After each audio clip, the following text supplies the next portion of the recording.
ओम शांति। 5 दिसंबर 1999 की अव्यक्त मुरली है। सदा प्रसन्न कैसे रहें। अव्यक्त बाप दादा अपने बच्चों प्रति बोले। आज बाप दादा चारों ओर के बच्चों को देख रहे थे। क्या देखा? हर एक बच्चा स्वयं हर समय कितना प्रसन्न रहता है, साथ साथ दूसरों को स्वयं द्वारा कितना प्रसन्न करते हैं, क्योंकि परमात्म सर्व प्राप्तियों के प्रत्यक्ष स्वरूप में प्रसन्नता ही चेहरे पर दिखाई देती है। प्रसन्नता ब्राह्मण जीवन का विशेष आधार है।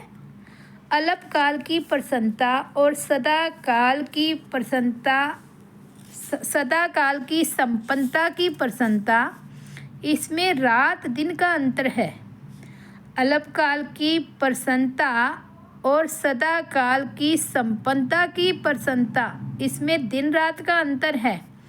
अल्पकाल की प्रसन्नता अल्पकाल के प्राप्ति वाले के चेहरे पर थोड़े समय के लिए दिखाई जरूर देती है, लेकिन रूहानी प्रसन्नता स्वयं को तो प्रसन्न करती ही है, परंतु रूहानी प्रसन्नता के वाइब्रेशन अन्य आत्माओं तक भी पहुंचते हैं।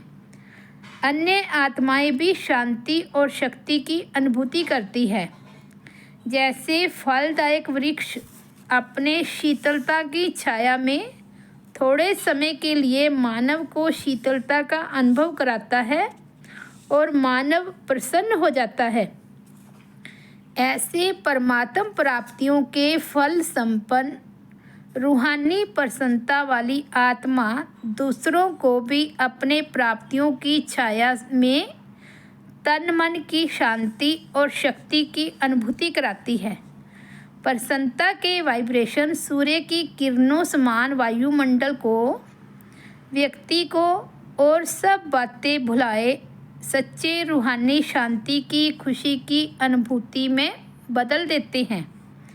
वर्तमान समय की अज्ञानी आत्माएं अपने जीवन में बहुत खर्चा करके भी प्रसन्नता में रहना चाहती है।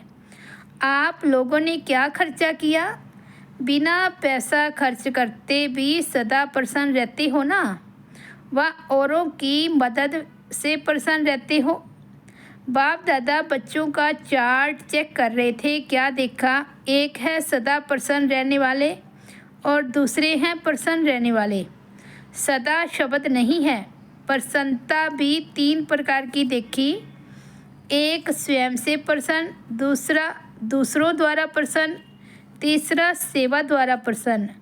अगर तीनों में प्रसन्न है तो बाप दादा को स्वतः ही प्रसन्न किया है, और जिस आत्मा के ऊपर बाप प्रसन्न है वह तो सदा सफलता मूर्त है ही है। बाप दादा ने देखा कई बच्चे अपने से भी अप्रसन्न रहते हैं, छोटी सी बात के कारण अप्रसन्न रहते हैं। पहला पाठ मैं कौन, इसको जानते हुए भी भूल जाते हैं। जो बाप ने बनाया है, दिया है, उसको भूल जाते हैं। बाप ने हर एक बच्चे को फुल वर्षे का अधिकारी बनाया है। किसको पूरा किसको आधा वर्षा नहीं दिया है। किसको आधा व चौथा मिला है? क्या आधा मिला है या आधा लिया है? बाप ने तो सभी को मास्टर सर्वशक्तिवान का वरदान व वर्षा दिया है।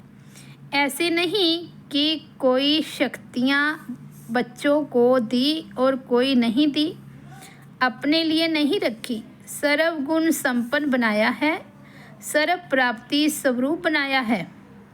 लेकिन बाप द्वारा जो प्राप्तियाँ हुई है उसको स्वयं में समा नहीं सकते। जैसे स्थूल धन व साधन प्राप्त होते भी खर्च करना न आए व साधनों को यूज़ करना न आए तो प्राप्ति होते भी उससे वंचित रह जाते हैं। ऐसे सब प्राप्तियां व खजाने सबके पास हैं, लेकिन कार्य में लगाने की विधि नहीं आती है और समय पर यूज़ करना नहीं आता है। फिर कहते हैं, मैं समझती थी कि यह करना चाहिए, यह नहीं करना चाहिए, लेकिन उस समय भूल गया। अभी समझती हूँ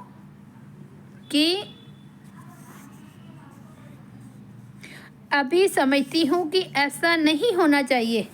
उस समय 1 सेकंड भी निकल गया तो सफलता की बाबा कहते, उस समय 1 सेकंड भी निकल गया तो सफलता की मंजिल पर पहुंच नहीं सकते, क्योंकि समय की गाड़ी निकल गई। चाहे 1 सेकंड लेट किया, चाहे 1 घंटा लेट किया, समय निकल तो गया ना। और जब समय की गाड़ी निकल जाती है तो फिर स्वयं से दिल शिकस्त हो जाते हैं और अप्रसन्नता के संस्कार इमर्ज होते हैं। मेरा भाग्य ही ऐसा है, मेरा ड्रामा में पार्ट ही ऐसा है। पहले भी सुनाया था। सबसे अप्रसन्न रहने के मुख्य 2 कारण होते हैं, दिल शिकस्त होना और दूसरा कारण होता है दूसरों की विशेषता को व भाग्य को व पार्ट को देख ईर्ष्या उत्पन्न होना। हिम्मत कम होती है, ईर्ष्या ज़्यादा होती है। दिल शिकस्त भी कभी प्रसन्न नहीं रह सकता और ईर्ष्या वाला भी कभी प्रसन्न नहीं रह सकता, क्योंकि दोनों हिसाब से ऐसी आत्माओं की इच्छा कभी पूर्ण नहीं होती और इच्छाएं अच्छा बनने नहीं देती। इसलिए प्रसन्न नहीं रहते। प्रसन्न रहने के लिए सदा एक बात बुद्धि में रखो कि ड्रामा के नियम प्रमाण संगम युग पर हर एक ब्राह्मण आत्मा को कोई ना कोई विशेषता मिली हुई है। चाहे माला का लास्ट 16,000 वाला दाना हो, उसको भी कोई ना कोई विशेषता मिली हुई है। उनसे भी आगे चलो, 9 लाख जो गाए हुए हैं उनों में भी कोई ना कोई विशेषता मिली हुई है। अपनी विशेषता को पहले पहचानो। अभी तो 9 लाख तक पहुँचे ही नहीं है तो ब्राह्मण जन्म के भाग्य की विशेषता को पहचानो, उसको पहचानो और कार्य में लगाओ। सिर्फ दूसरे की विशेषता को देख करके दिल शिकस्त व ईर्ष्या में नहीं आओ, लेकिन अपनी विशेषता को कार्य में लगाने से एक विशेषता फिर और विशेषताओं को लाएगी। एक के आगे बिंदी लगती जाएगी तो कितने हो जाएंगे? एक को एक बिंदी लगाओ तो 10 बन जाता और दूसरी बिंदी लगाओ तो 100 बन जाएगा, तीसरी लगाओ तो 1000। ये हिसाब तो आता है ना। कार्य में लगाना अर्थात बढ़ना। दूसरों को नहीं देखो, अपनी विशेषता को कार्य में लगाओ। जैसे देखो, बाप दादा सदा भोली भंडारी, भोली दादी का मिसाल देता है। महारथियों का नाम कभी आएगा लेकिन उनका नाम आता है। जो विशेषता थी वह कार्य में लगाई। चाहे भंडारा ही संभालती है, लेकिन विशेषता को कार्य में लगाने से विशेष आत्माओं के मिसल गाई जाती है। सभी मधुबन का वर्णन करते तो दादियों की भी बातें सुनाएंगे तो भोली की भी सुनाएंगे। भाषण तो नहीं करती, लेकिन विशेषता को कार्य में लगाने से स्वयं भी विशेष बन गई, दूसरे भी विशेष नज़र से देखते। तो प्रसन्न रहने के लिए क्या करेंगे? विशेषता को कार्य में लगाओ तो वृद्धि हो जाएगी, और जब सर्व आज गया तो संपन्न हो जाएंगे। और प्रसन्नता का आधार है संपन्नता।